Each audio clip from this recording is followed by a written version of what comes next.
시청자 여러분 안녕하십니까. 지금부터 저렇게 안보정론을 시작하겠습니다. 벌써 이제 12월 16일 2시 반이 됐는데요. 자, 마지막 심야 방송이 되겠고요. 오늘 많이 심야 방송이 많이 늦었습니다. 자, 오늘 연말이다 보니까 이것저것 뉴스들도 굉장히 많고요. 자, 그래서 오늘 첫 번째 뉴스는요. 유동규 본부장의 교통사고와 관련해서 최종적인 유동규 본부장의 의견이 나왔습니다. 경찰에서는 계속 수사를 이제 마무리 단계에 있고 아마도 내주 중에는 최종 수사 결과가 나올 것 같은데 일단 이 음모론이 많이 제기되지 않습니까? 그런데 그야말로 이제 운이 없어서 난 사고다 이렇게 유동규 본부장이 입장문을 내놨습니다. 자, 그 다음에 중요한 것 중에 이제 하나는요. 지금 이제 학생 인권 조례 이거를 이제 없애느냐 마느냐를 가지고 지금 논란이 학계에서 야기되고 있고 언론계에서도 많이 야기되고 있죠. 그런데 충남도의회가 맨 먼저 이 학생 인권 조례를 폐기 처분했습니다. 자, 폐기 처분하게 된 것은 도의회가 완전히 국민의힘이 압도적으로 많기 때문에 이제 폐기 처분했는데 그 역풍이 만만치 않습니다. 그래서 조희연 서울시 교육감은요, 바로 최근 엊그제서부터 서울 시내 자치구를 돌면서 매일 1인 피켓 시위를 하고 있어요. 야, 이거 조희연이가 이게 교육감인지 정치인인지 알 수가 없네요. 이런 전교조 출신의 이런 교육감, 이거 빨리 없애버려야 될 것이 아닌가. 중요한 우리 유권자 여러분들의 이제 선택을 앞으로 4년 후에 기다리고 있습니다. 자, 그 다음에는요, 이 김명수가 결국 올 것이 왔어요. 제가 최근에 이제 이 조희대 대법원장 취임해서 김명수, 이 잔재들을 다 털어내야 되는데 벌써 반발이 나오고 있지 않습니까? 자, 그래서 이제 김명수 알박기 인사, 이 정체가 드러나고 있어요. 대표적으로 판사 둘인데, 요 내용은 이미 이제 1차적으로 제가 오늘, 오후 늦지않게 이제 방송을 해드린 바 있고, 내일 다시 좀 더 추가적인 정보를 입수해서 보도해드릴 예정으로 있는데요. 자, 이러면서 제가 뭐라고 했냐면, 이거 빨리 김명수 잡아다가 조사해야 될 거 아니냐, 뭐 하고 있느냐, 이런 말씀을 드린 바 있는데, 이 조희대 대법원장이 취임과 동시에 일주일 만에, 결국 이제 오늘 채널 A가 단독으로 보도하고 있습니다. 소환 초읽기에 들어갔습니다. 자, 그래서 이 내용을 자세하게 말씀드리도록 하겠습니다. 그 다음에는요, 문재인 정권의 마지막 금융위원장 되게 센 자리예요. 장관급 대우를 했습니다. 금감원장은 차관급, 금융위원장은 그 상급기관이니까 장관급 대우를 해주는 매우 중요한 금융계의 이제 황제라고 할 수 있는 자리인데, 이 은성수가 말이죠, 직권을 남용했다라고 볼 수 있는 게 아니냐. 자, 그래서 어떻든 이 아들이 지금 미국에 도피해 있어요. 군대 병역 기피자로 되어 있습니다. 자, 그래서 이거에 대해서 지금 이제 검찰이 본격적으로 수사에 착수했습니다. 야, 이 문재인이가 이게 참 대통령답지 않은 대통령 자리에 앉아 있었는데 장관급 인사가 돼서 말이죠. 근데 계급과 관계없이 이 고위 공직자가 아들을 갖다가 병역 기피시킨다? 이게 말이나 되는 얘기입니까? 강력히 처벌해야 될 것 같아요. 그리고 이제 마지막으로 지금 북한이 난리가 난 것 같아요. 무려 9명에 대한 공개 처형을 단행했습니다. 이 얘기는요, 김정은 체제가 지금 상당히 흔들리고 있다는 반증이 아니냐. 그러니까 여러분들 이미 그 공포정치, 이게 이 김정은이 아주 트레이드 마크가 아니겠습니까? 공포정치. 자, 그래서 자기 고모부도 공개 처형하는데 일반인들 공개 처형이야. 김정은한테는 눈 한 딱 깜짝 안 하죠. 그래서 체제의 한계 상황으로 치닫는 것이 아닌가라고 저는 예측할 수 있는 상황이 지금 여러 차례에 걸쳐서 포착이 됐다. 이렇게 말씀을 드릴 수 있습니다. 자, 그래서 장성택, 지금 사실 우리 국민들이 사실 다 잊어버린 거나 마찬가지인데요. 다시 장성택 이 악몽이 살아나고 있어요. 자, 그러니 참 북한 주민들이 탈불하지 않을 수가 없는 것이죠. 자, 그러면 하나씩 말씀드리겠는데 우선 유동규 이 본부장의 입장문을 말씀드리기 전에 한마디로 결론은 뭐냐? 그냥 운이 없어서 나타난 사고다. 이게 이제 유동규 본부장이 오늘 경찰들이 병원에 찾아와서 조사를 했어요. 그 조사 결과를 가지고 채널 A에 보도를 한 내용입니다. 인터뷰를 한 내용이에요. 예. 자, 그래서 좀 유동규 본부장이 이제 채널 A 기자하고 이제 인터뷰한 내용을 보면은요, 의혹이 해소됐다. 이렇게 이제 밝히고 있어요. 자, 그래서 이제 그 내용을 간략하게 말씀드리면 이렇게 돼 있지 않습니까? 화물차들은 덤보 타임레스, 즉 블랙박스 기능이 있잖아요. 평소하다는 건지 어떤지까지는 다 확인했더라고요. 완전히 의혹이 해소됐고 그 기사분도 운이 나빴다. 이렇게 밝히고 있어요. 자, 그러면 이제 사실상의 이제 조사는 거의 다 끝나가고 있어요. 마지막으로 도로교통공사 지금 조사한 내용을 경찰이 이첩받아서 자세하게 이제 조사 결과물을 쓰는 것만 남아 있는 것 같아요.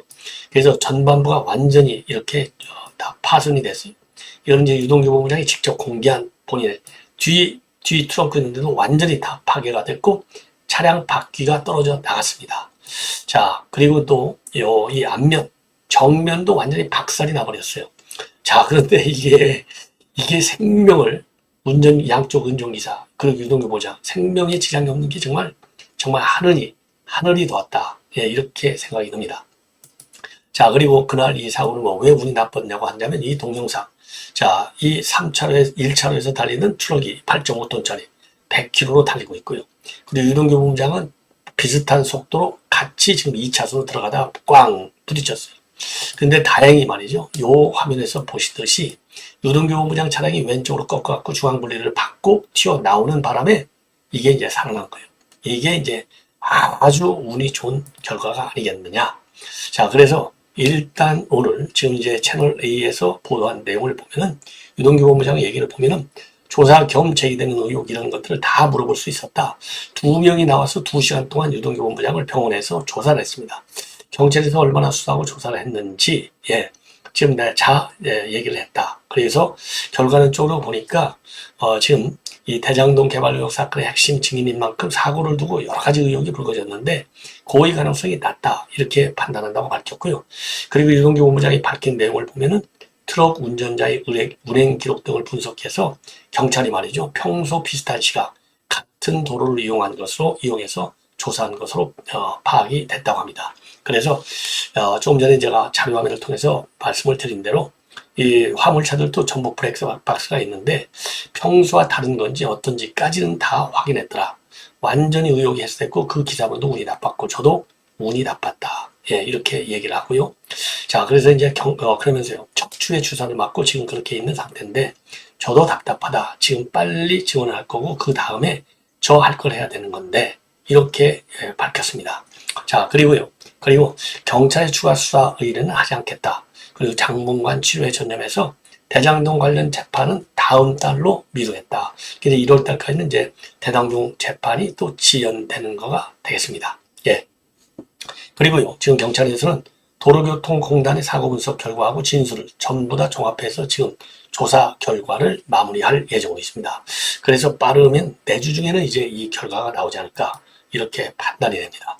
여하간 음모론에 실체가 없었다라고 판단이 돼서 다행이 아닌가 생각이 들고요.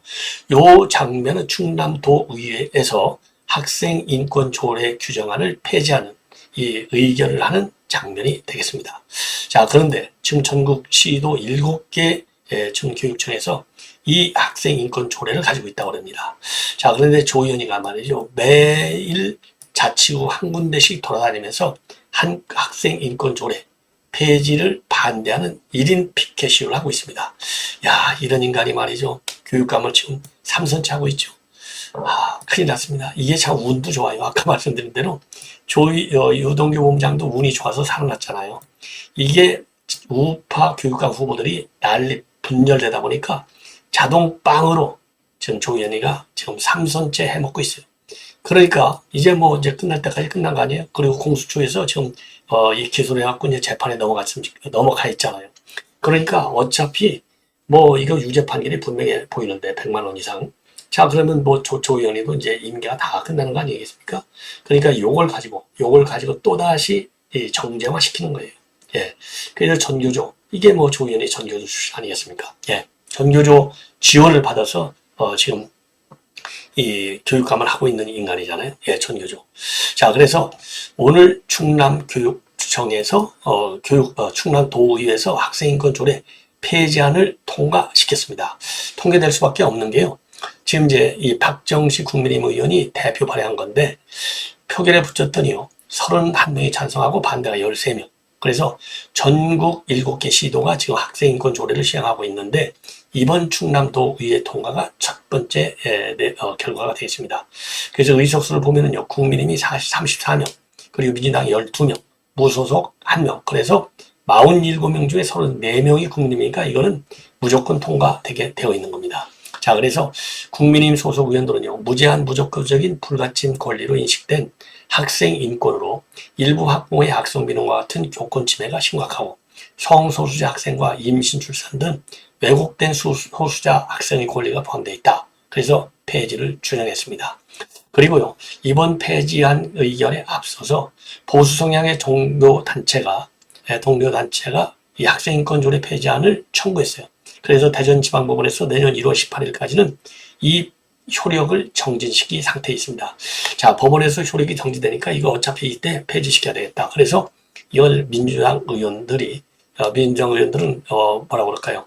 이래서 이제 국민의힘 의원들이 주도가 돼서 폐지가 됐는데, 민주당 의원들이 이런 대전지방법원의 판결을 근거로 해서 이 중단을 명령한 조례 폐지안을 다시 의원 발의로 해서 추진한 것은 이건 잘못됐다. 그리고 충남도 교육청에서도 폐지 반대 입장을 유지하고 있다고 합니다. 자, 그래서 현행 규정상 충남도 교육감은 도의회 의결이 법령에 의해서 위반되거나 공익을 처해야 한다고 판단되면 20일 이내에 제의를 요구할 수 있게 되어 있어요. 규정적으로. 그래서 충남도 교육청에서는요, 이거 제의를 요구할 예정으로 있다고 합니다. 자, 이번에는요, 이제 김명수 관련 얘기를 하겠는데요. 김명수 이거 임성근 판사 이 탄핵을 시키는데 아주 주도적인 역할을 했잖아요. 그러니까 대법원장 지가 말이죠, 연명하려고, 그리고 민주당한테 점수 따려고 임성근이가 건강 때문에 내가 사표를 내야 되겠습니다. 그러니까 야, 내가 너 사표 내주면 내가 지금 민주당한테 욕을 바가지를 먹고 지금 민주당에서는 탄핵시키려고 하는데 무슨 소리냐. 그래서 너 사표 수용할 수 없어. 이게 진짜거든요. 요거를 거짓말로 국회에 통보했어요. 그래서 이게 걸려 들은 겁니다. 고발돼가지고. 이게 그래서 문재인 검찰에서는 지지부진 해왔고, 윤석열 검찰에서도 이제 예우상 그렇겠죠. 현직 대법원장 부른다고 하는 것이 그렇게 쉬운 게 아니지 않습니까? 자, 그래서 이거를 이제 시간을 좀 늦춰줬다. 이렇게 판단이 되는데, 그러니까 정책적 판단이 있었다고 저는 봅니다. 자, 그런데 이제 조이대가 이제 대법원장이 들어섰고, 이 김명수 잔재를 털어야 될 거 아니겠어요? 김명수 잔재 중에 최고 나쁜 잔재가 뭡니까? 이 탄핵안을 거짓말로 지금 이제 상납한 거예요. 민주당에다가 탄핵 제물로 바친 거예요. 자기 부하직원을. 이게 인간이 할 일입니까? 그러니까 이게 가장 나쁜 잔재가 되는 것이죠. 예. 그래서 이거를 이제 검찰에서는 정리해야 될 거 아니에요. 그래서 본래는 서면 조사하려고 그랬는데 지금 이제 김명수 잔당들이 조이대 대법원장의 사법개혁에 반기를 들고 있지 않습니까? 그러니까 이것도 군기를 잡아야 될 거 아니에요. 이런 또 정책적 판단이 있은 것 같아요. 그러니까 김명수를 살살 손방망이로 서면 조사하고 이러면 이 알박기 인사든 좌파 판사들이 더 극렬 조이대 대법원장의 사법개혁에 반발할 것이다. 길을 꺾어야 될 거 아니에요. 분위기를 좀 기강을 잡아야 될 거 아니겠습니까? 그러려면 김명수부터 기강을 잡아야 돼요. 아니 자기네 아무 죄도 없는 양승태 대법원장 갖다가 사법농단이라고 해서 구속시킨 거 보세요. 이런 잔인한 좌파 판사들의 세계가 김명수 사법부였어요. 요거 제대로 걸려들었습니다. 그래서 소환 통보를 지금 할 예정도 있습니다. 소환 통보. 그래서 이 녹취록 이미 이거는요 이렇게 녹취록을 임성근 판사가 거짓말했다고 까니까 아이고 죄송합니다. 제가 거짓말한 게 맞아요. 이거를 이실직고했습니다. 자, 그래서 이 녹취록을 까는 바람에 이 탄핵의 제물로 삼았다고 하는 것이 만천하에 드러난 것이고, 이렇게 되니까 김명수가 아이고 죄송합니다. 예, 제가 맞습니다.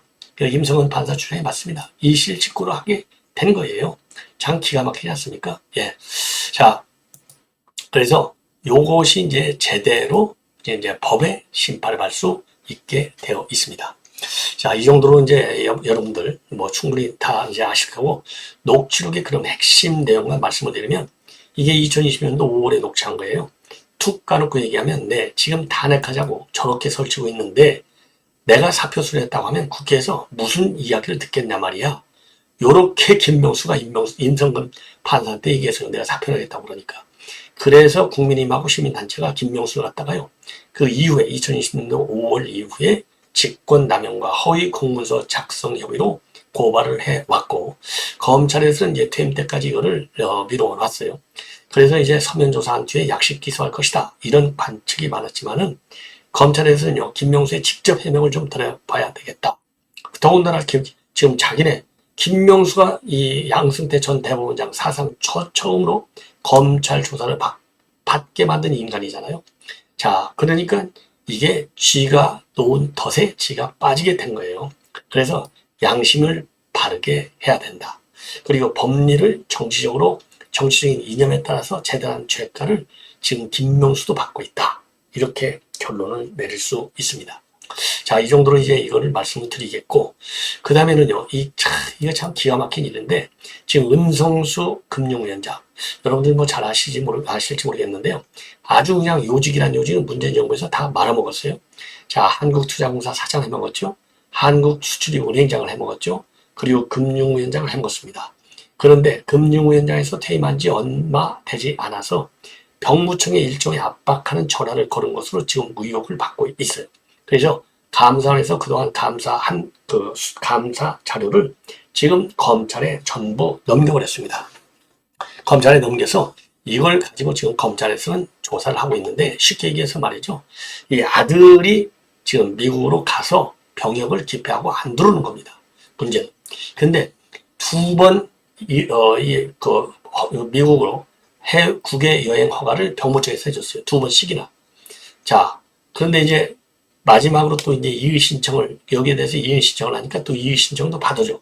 그러니까 왜 이게 해외 여행 연장 허가를 안 해주느냐? 이의 신청해주니까 이제 이걸 받아줬어요. 그러니까 다시 또 들어왔다 또 나가. 또 나가갖고 이제 그 기간이 만료되니까 이제 들어와라. 이렇게 하면 들어와야 되잖아요. 두 번째 이의 신청을 연장을 해줬는데, 두 번째 연장을 해주니까 이제 아예 안 들어와요. 그래서 이게 말하자면 여기에는 은성수 전 금융위원장의 압박 전화가 있었지 않았느냐, 이런 의혹을 확보하고 지금 검찰다가 강제 지금 그 수사를 의뢰한 거나 마찬가지예요. 자, 그래서 요 내용을 보면은요, 2019년도, 그러니까 이제 좀 자세히 말씀드릴게요. 구체적으로 이제 이건 시간적으로 봐야 되는데, 감사원에서 지난 4월부터 7월까지 병무청을 상대로 해서 실지 감사를 해가지고요, 이 은성수가 직접 아들 병역 기피를 도운 혐의를 잡았어요. 그래서 이 병역 기피를 도와주는데 직접 개입한 병무청 공무원들을 수사 요청했고, 그리고 이 은성수 금감원장에 대해서 수사 참고 자료를 검찰에 통보해줬어요. 수사 참고 자료를 통보했다는 얘기는요, 수사하라는 얘기나 마찬가지예요. 예. 그래서 이 내용을 보면은요, 지금 은성수 아들이 지금 31살인데 2021년도 9월에 제일 처음으로 국외 여행 허가를 받아서 미국으로 출국합니다. 자, 그래 출국해가지고 이제 병무청에 여행 허가 기간 연장을 신청해요.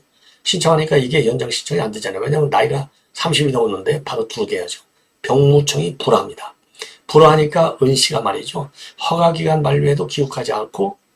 그러니까 병무청이 2021년도 12월에 병역법 위반으로 고발을 합니다.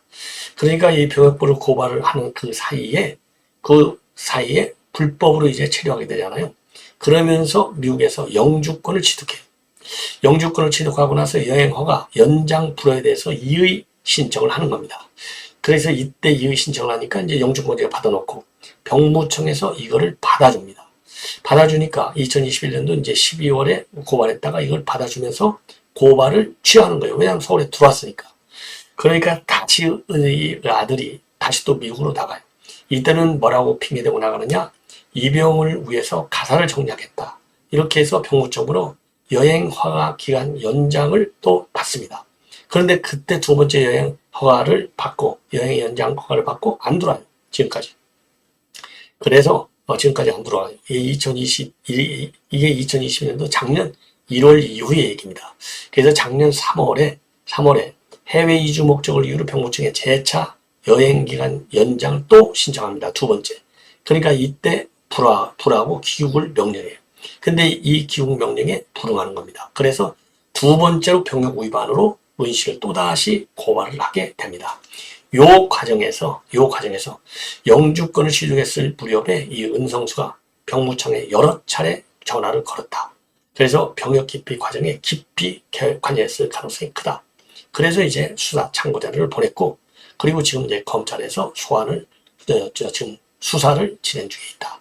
요것도 빨리 소환해서요, 바로 영장을 쳐야 되겠죠. 예, 이렇게 판단이 되고, 이제는 이제 마지막으로요, 지금 북한이 좀 난리가 난 것 같아요. 바로 뭐냐, 여러분들, 야, 이게 참 기가 막힌 얘기인데, 북한에 말이죠. 소를 밀매했다. 북한에서는 소를 매매할 수 없게 돼 있어요. 그래서 이 밀매했다는 혐의로다가 이 관련 당사자들을 갖다가 공개 처형하는 잔인한 상황이 발생했어요. 남녀 9명인데 공개 처형을 어떻게 했느냐? 무려 2만여 명이 보는 앞에서 공개 처형을 했어요. 이유는 바로 뭐냐? 이 소를 갖다가 불법으로 유통한 혐의. 그래서 북한에서는 소를 불법으로 유통하면 이게 중범죄에 해당된다고 합니다. 자, 그래서 처형을 당했는데 이 내용을 보도한 기관이 데일리 NK 저편하고요. 그 다음에 미국의 자유아시아 방송. 요거는 아주 신뢰성이 굉장히 좋은 매체들이에요. 그래서 지난 8월 30일 해산에 있는 한 비행장 공터에서 남녀 9명이 공개 처형이 됐고 남자 7명에 여자 2명. 그래서 2017년부터 금년 2월까지 병으로 죽은 소 2,100여 마리를 불법으로 판매한 혐의를 잡고 있다고 합니다. 자, 그래서 이 사람들은요, 불법 소고기 유통 조직을 만들어서 평양의 식당과 업소에 공급했고, 양강도의 가축 검역 소장, 그리고 평양의 식당 관리자, 군 복무적이던 대학생이었던 걸로 알려지고 있습니다. 자, 그래서 2만 5천여 명을 이 주민들을 갖다 동원한 거예요. 그래서 온 산을 메울 정도로 많은 사람이 모였고, 군인에 의해서 한 명씩 총살을 당했다고 합니다. 그리고 말뚝에 묶인 9명의 총살이 진행되는 날, 군인들에 둘러싸인 채 그 장면을 똑똑히 지켜봐야 한다라고 알려지고 있고요. 그리고 해산시의 공장, 농장, 시장이 폐쇄되고 걸을 수 있는 17살에서 60세 사이의 모든 사람이 참여하라는 명령까지 내려져 있다고 합니다. 그래서 이 RFA 방송에 따르면요, 조선인민군 특별군사재판소는요, 집행 전에 용의자들은 하늘이든 땅이든 묻을 곳이 없다. 3대를 몰살시켜야 마땅하다. 이렇게까지 선언하고 공개 처형에 들어갔다는 겁니다. 자, 그래서 2000년대 들어서 잠깐 추측했던 이 북한의 공개 처형 제도가 2010년에 들어서 부활했는데, 그동안에 이제 장성태 이 공개 처형 이후에 이제 고위 군 특히 이 간부들을 비롯한 이제 반체제 인사들이 이제 공개 처형은 됐는데 한동안 뜸했어요. 그런데 다시 이 공개 처형이 지금 이루어지고 있어서 이 관련 전문 NGO죠. 북한인권단체 전환기 정의 워킹그룹이 있어요. 여기에서 2021년도에 발간한 보고서에 따르면 탈북자 600여 명을 조사해봤더니 2011년부터 18년까지 북한에서 최소 27건의 공개 처형이 이루어졌다고 합니다. 자, 그런데 이렇게 잔인해요. 야, 25,000명, 9명 처형. 이거 김정은이 이거 빨리 무너져야 될 것 같아요. 예. 자, 이렇게 해서 오늘 심야방송을 모두 마치도록 하겠습니다. 시청자 여러분, 제 방송, 심야방송 많이 시청해주셔서 고맙고요. 내일 아침에 다시 여러분들 찾아뵙도록 하겠습니다. 감사합니다.